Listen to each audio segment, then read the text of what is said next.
Ladies and gentlemen, this is UX and this is the sanction-fueled destruction of the Russian aviation industry by the channel Wendover Production. Yes, this is the latest video by Wendover. I guess it was just uploaded a few hours ago.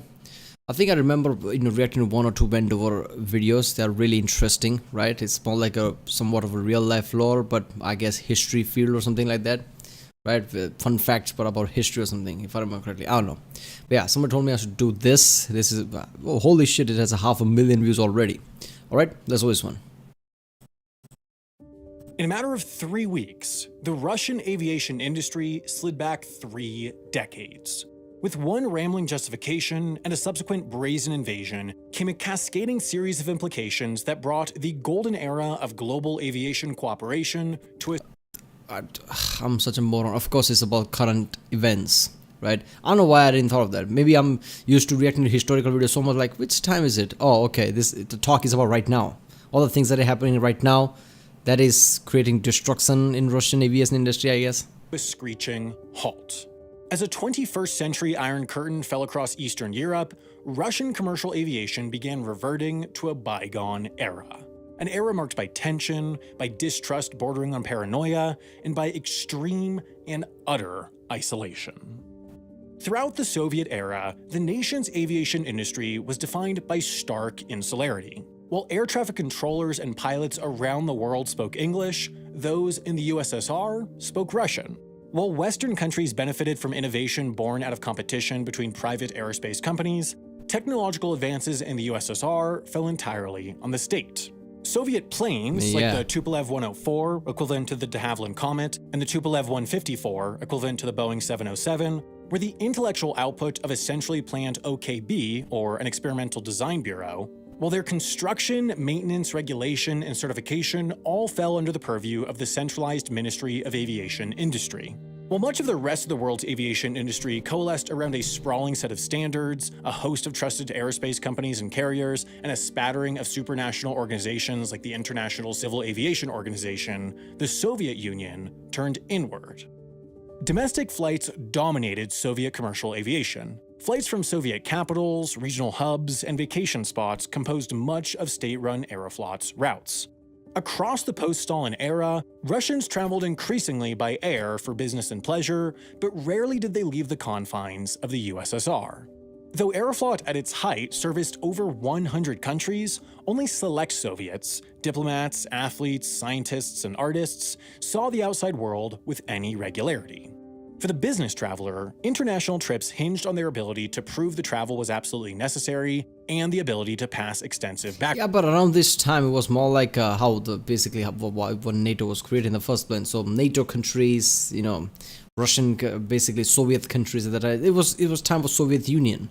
So outside countries were not much of friendly neighbor country type of mentality. So this was around the Cold War time, I guess. So in that, obviously the inner flights are going to dominate, and flight going outside is not going to be much, right? Because of this conflict, right? Even the conflict of ideas, right? State-run industry compared to the privatized industry, obviously communism versus Background checks. For the average Moscow resident with a hint of wanderlust, well, there was Sochi, or Odessa, or Dombay. Of course, strict rules over what went out also informed what went in. Inbound international flights, when allowed, were bound to specific, sometimes suspiciously circuitous routings. Incoming visitors were given strict travel itineraries, and closed airspace was closely monitored.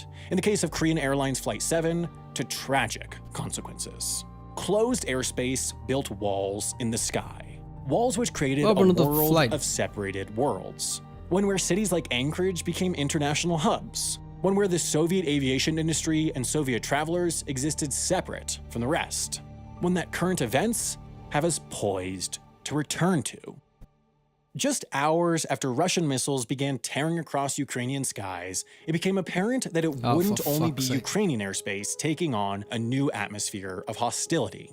The same day the invasion began, the UK Department for Transport banned all civilian Russian aircraft from its airspace. Direct Aeroflot flights from Moscow to Heathrow would be no more. If Western powers weren't going to directly intervene, they'd lay sanctions. And as during the Cold War, Western powers again identified commercial aviation as a means of inflicting economic pain on the aggressor.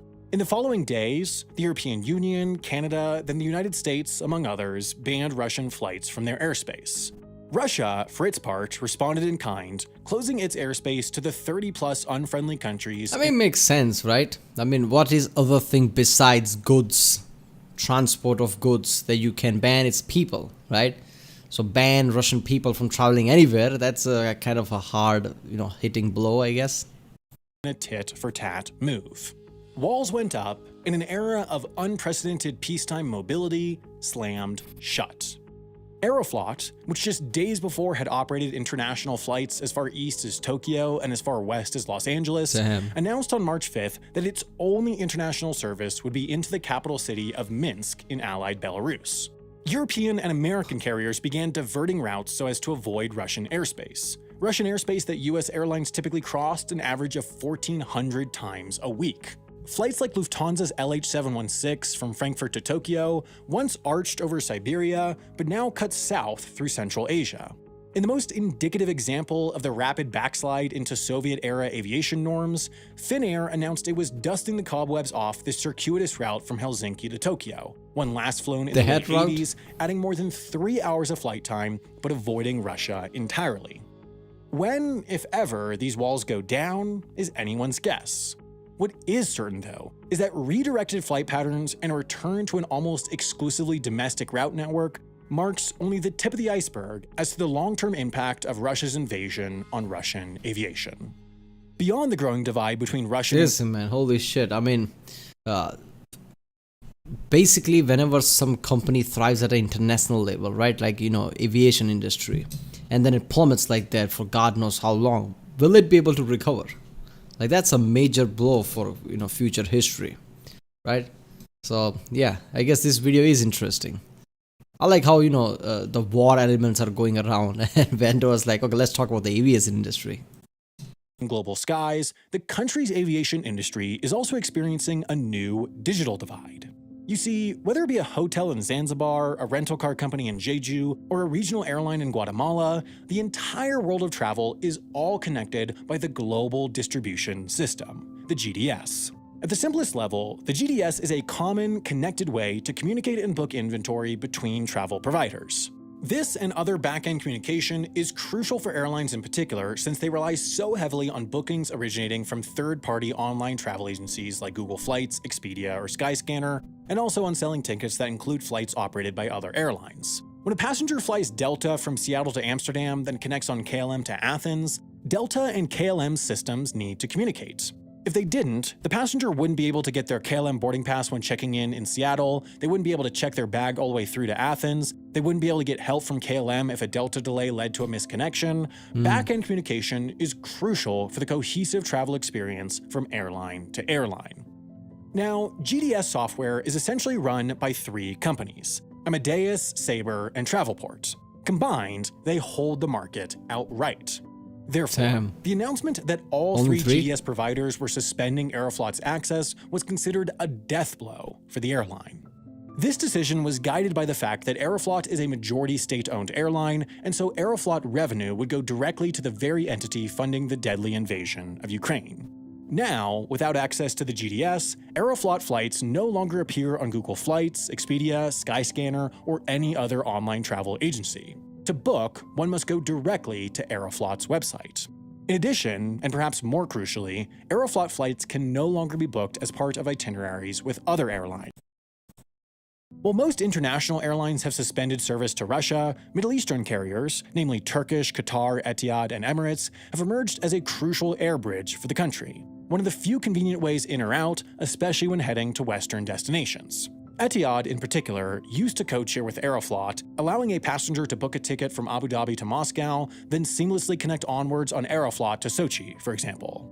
Without GDS, this is no longer possible. Therefore, there's no easy way to travel from outside of Russia to anywhere beyond the destinations of those few inbound international flights, essentially anywhere but Moscow. While privately owned airlines in Russia have yet to be removed from the GDS, all restrictions combined mean that Russia's relative distance to the world has now dramatically increased. Traveling from London to Murmansk, for example, used to be thoroughly simple. A 3-hour Aeroflot flight from Heathrow to Moscow, a 1-hour connection, then a 2-hour flight north to the Arctic city. Now, however, the most efficient way of that journey is likely a full 10-hour travel day on Turkish Airlines from London to Istanbul to Moscow, an overnight at an airport hotel, then a morning flight the next day on Aeroflot to finally arrive in Murmansk. That's to say, the fastest way to get between two cities a mere 1,600 miles or 2,600 kilometers apart now takes longer than flying from London to Sydney. But even for those flights that can operate, for those passengers who are able to book, there's an open question as to whether there's going to be the aircraft to fly them. You see, while many might perceive aircraft as a product, as something sold from manufacturer to airline, increasingly, they're a service. A majority of the world's commercial aircraft fleet is now made up of leased aircraft, those owned by an outside company but rented to airlines for a term of a few years. Okay. Rather than getting on a years-long waiting list to spend a huge amount of working capital on a single aircraft, airlines have come to enjoy the flexibility of shorter-term lease agreements. It allows them to grow and shrink their fleets more easily in response to shifts in demand and pay for aircraft as revenue comes in rather than before. Of Russia's 980 passenger aircraft, 777 are leased.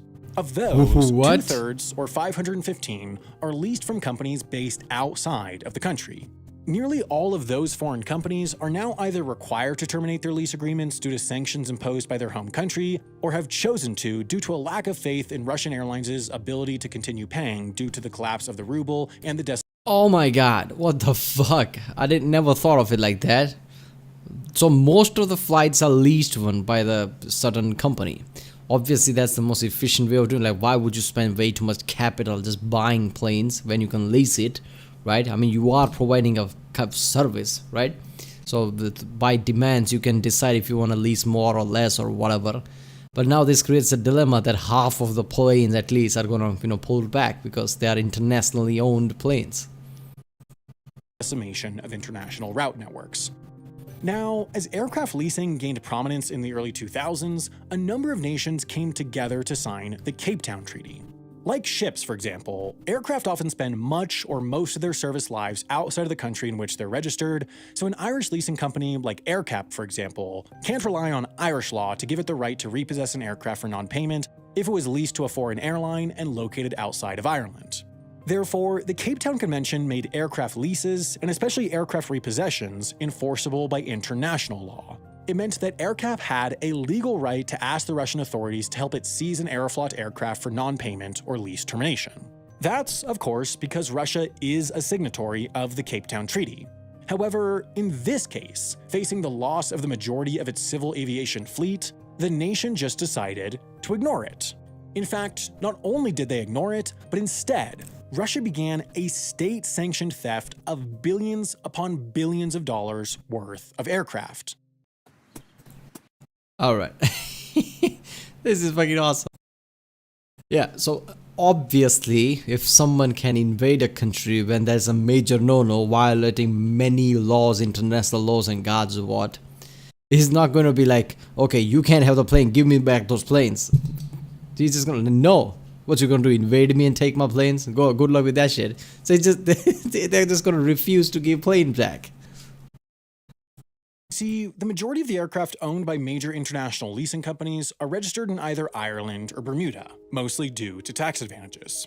Therefore, when those two countries revoked the certificates of airworthiness for aircraft logged on their registries but leased to Russian airlines, that meant that nearly all of those 515 aircraft were no longer legally able to fly and that the lessors wanted them back. However, in response, Putin signed a law allowing Russia's airlines to re-register these aircraft as Russian as if they were their own property. Essentially, Russia is telling its airlines to just keep the planes. As long as they don't leave the country, they'll stay in their hands. That means going forward, these aircraft will likely only operate domestic routes, while fully owned or Russian-leased aircraft will operate any international routes. However, even that could become difficult. To retain their legal and practical ability to fly, aircraft are continuously subjugated to an extensive maintenance and inspection schedule. But now, both Boeing and Airbus have suspended all maintenance support to Russian airlines, leaving them few options for sourcing legitimate parts. Without legitimate parts, even legitimately owned aircraft could lose the right to fly internationally. And then on top of that— Oh no, here we go, right? Here we go, like 70s, 80s thing about, taped together planes and shit in 21st century. that, even the Russian-made Sukhoi Superjet, the most common domestic-made aircraft, faces maintenance issues too, as its official part supplier is Lufthansa Technik, which is based in Germany, a country that has enacted sanctions preventing the company from supplying parts to Russian airlines.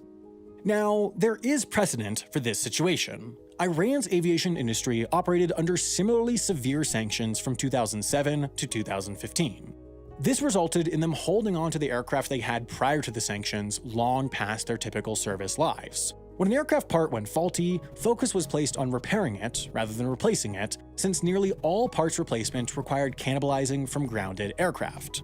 As time went on, more and more aircraft had to be grounded to supply parts to the flying ones, and the country's skies became some of the most dangerous in the world as safety standards grew increasingly relaxed.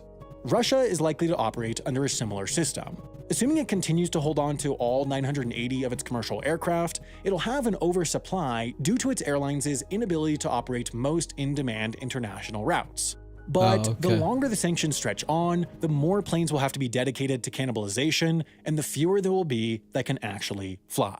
That's just effed Beyond up, the man. obvious, the absolute destruction of the progress Russian airlines have made over the past 3 decades, building themselves up into legitimate, safe, respected global carriers, the near total disconnection between the Russian and global aviation industries could actually accelerate progress for certain others.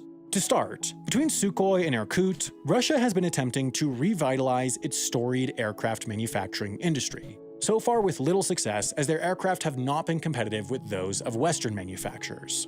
However, without the competition, these domestic manufacturers will become one of the only sources for new aircraft. This could also have a spillover effect for China, as their state-owned aircraft manufacturer Comac is nearing first deliveries of its C919 aircraft, roughly equivalent to an A320 or 737.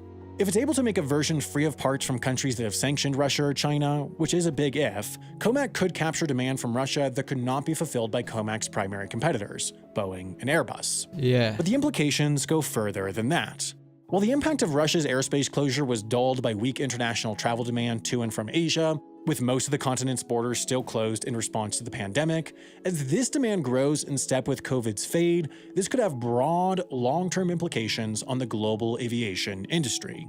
Finnair, based in Helsinki for example, has long taken advantage of their position in the northeast of Europe, on the direct path between most major European and Asian cities, to offer some of the quickest connecting itineraries between the two continents. In fact, prior to the pandemic, they were the only major European airline which flew the majority of their long-haul routes to Asia rather than North America or elsewhere. However, when Asian travel demand's return started to lag behind the rest of the world's, Finnair announced that it would begin flying long-haul routes to destinations in the US and Thailand from Stockholm, a new secondary hub to complement its primary one in Helsinki. In retrospect, that seems an extremely prudent move, and it's likely the airline will continue on a similar strategic path, reallocating its resources westward in response to its quick flip from best to worst positioned for Europe to Asia flying. But as one airport falls, another rises. Elsewhere in the northern latitudes, Anchorage Airport might regain its strategic status for Europe to Asia flying. During the Cold War, Anchorage was home to one of the most cosmopolitan airports in the world, as European and Asian airlines used it as a refueling stop, avoiding Soviet airspace. Routing a flight from Tokyo to London via Anchorage does add about 4 hours to flight time, but it is essentially the fastest route when overflying Russia isn't an option. I mean, yeah, obviously that makes sense. One man's loss is another man's gain, right? So that's going to be the case here. Many of the different airports and things are probably going to get screwed over, while other ones are going to benefit from this. But yeah, holy shit, sanctions basically has long effect that's going to be felt for years and years, even after everything's over. This is just fucked up. We are living in a time that's just going to have long lasting effect even after 1 or 2 decades, right? Like right now, this time, this 2022, this what we're living, yeah, this is going to be a moment for the history that people are going to remember 2022, like goddamn. In fact, Japan Airlines flights on that route have already started flying over Anchorage, although without stopping for fuel, since aircraft now have longer ranges than in decades past. However, the more fuel you add to an aircraft, the heavier it is, and therefore the more fuel you have to use to carry the added fuel weight. Essentially, as flight distance increases, average fuel burn per mile. I think a real life lore made that video, right? Like with that ratio, the more you can just put infinite amount of fuel, right? So just the right amount of fuel before it becoming too much and becoming a waste. What is the longest flight you can take or something like that? I'm pretty sure real life lore made of that video. Increases. Of course, packages, unlike passengers, don't care about stops, so cargo airlines have long used Anchorage as a refueling hub on flights between North America and Asia. Now, however, it's become advantageous to use Anchorage as a stop on their flights between Asia and Europe as well. Nippon Cargo Airlines' route from Tokyo to Amsterdam used to fly non-stop in a quick 11.5 hours, but the closure of Russian airspace has now made that entirely infeasible. Instead, it flies northeast for 6.5 hours towards Anchorage, stops for refueling, then continues 9 hours onward to Amsterdam. Compared to before, this requires 4 hours of additional flight time, but it's certainly better than the alternative. FedEx's route from Osaka to Paris, for example, normally flying a similar distance between similarly located cities, now flies 11.5 hours first to Dubai, then 7.5 to Paris. 19 hours of flying for a route that previously took less than 12. If these airspace closures prolong, the airline might opt to route the flight through Anchorage, an itinerary that could save them 2 hours over Dubai. FedEx and UPS already have major operations at Anchorage, so it's very possible they'll start to expand the model that's worked for Asia to North America flying to Europe as well in this new reality. Passenger airlines, however, are likely to take advantage of modern aircraft's incredible range to continue to run flights to Asia nonstop, even if they physically route over Alaska. However, one startup airline is likely quietly celebrating the new inaccessibility of Russian skies. Yeah. Northern Pacific Airways has announced its intention to start flights from Anchorage to both North America and Asia in 2022, with the goal of creating a connecting hub for trans-Pacific travel. Essentially, they want to become the Iceland Air of the Pacific. This startup does, however, face an uphill battle. Transatlantic fares are some of the highest-priced long-haul flights out there on a per-mile basis, despite strong competition. The market can sustain it since it's connecting one wealthy area to another. Trans-Pacific fares, meanwhile, are some of the least expensive on a per-mile basis, thanks to fierce competition from Asian airlines that enjoy low operating costs and strong state support. Therefore, Northern Pacific Airways is unlikely to be able to offer as strong a cost advantage relative to the market as Iceland Air. However, especially for itineraries from the eastern half of North America or to the western parts of Asia, Anchorage has gone from a detour to directly on the route. Yeah. Delta's flight from Detroit to Seoul, for example, used to take a 13-hour path overflying Russia, but is now having to route via a more southern 14-hour path. Yeah, basically Russia is so big. All the rerouted routes now are gonna benefit some hubs like Anchorage, right? Alaska, which was the case with the time of Soviet Union. Damn, so this topic is really interesting, right? I mean, look at that. I mean, there is no video. I'll come across lots of this current crisis video, but it's about the crisis and what's going on, right? I've never come across any video that talks about how certain sanctions is going to affect certain, industry in this kind of way. This video is really unique. Overflying Anchorage. A passenger originating in Boston flying via Detroit to Seoul on this flight now has a roughly 19-hour itinerary. Northern Pacific, with 8 hours from Boston to Anchorage, an hour for a connection, then 9 hours onward to Seoul, will now be able to beat Delta by an hour. And even better, by operating 2 medium-length flights rather than one long and one short flight, their fuel burn per passenger will likely be lower, meaning they might be able to offer lower fares. Not only that, but they could now potentially expand their business model to Europe as well. A flight from Anchorage to London, Amsterdam, or Paris only takes 9 hours, so coupled with a 6.5-hour flight from Tokyo to Anchorage, this 17.5-hour total itinerary would only be 2 hours longer than the new circuitous non-stops from Western Europe to Asia, and would likely sell at a much lower cost. In comparison to an itinerary connecting from Paris to London to Tokyo, Northern Pacific's itinerary would likely be faster.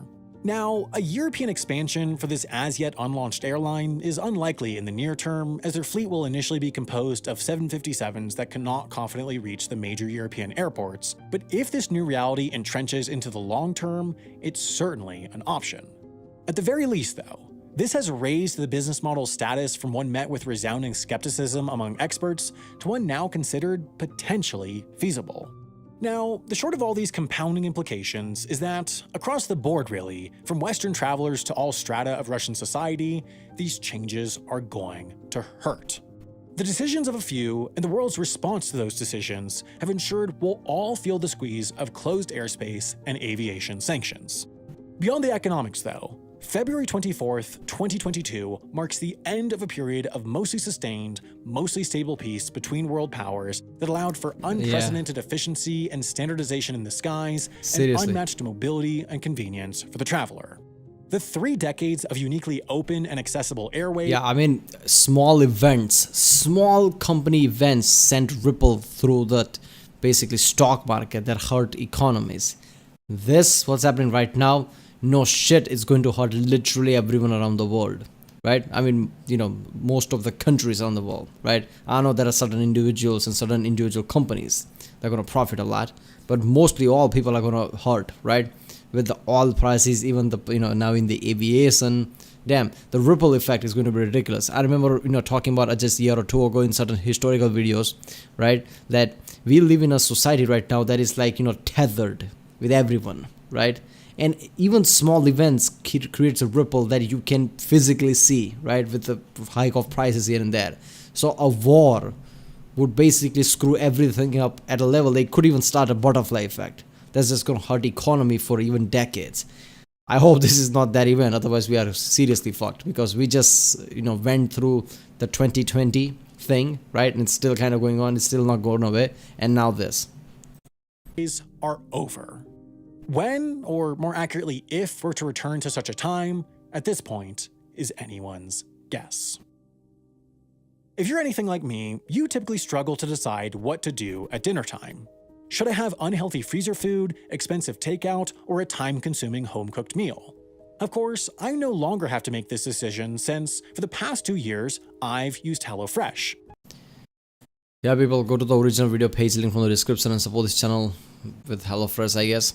Yeah, this was a really interesting and unique topic regarding the current events, like how it's going to hurt aviation industry all around, right? How flights are going to be longer, how certain hubs are going to get restarted. Yeah, that is very interesting. This is just one portion, like one aviation industry. This is just one thing, aviation. And this is the effect. There are way too many different areas that are going to get affected overall, right? So yeah, this is just weird. God knows what kind of a major effect this event's gonna, create. And I can tell you that for damn sure, most people will not realize it until it's literally on their face. Like, okay, here's the fucking recession. Here's everything too costly, right? We are all screwed. Nobody's gonna realize how it's affecting everybody until that point, right? Until everything is just to their face, nobody's gonna see that coming. But yeah. Right, well, that was the sanction-fueled destruction of the Russian aviation industry by the channel Wendover production. If you like my reaction, don't forget to like, subscribe, comment down if you want to react to a specific video, and yeah, I'll see you next time.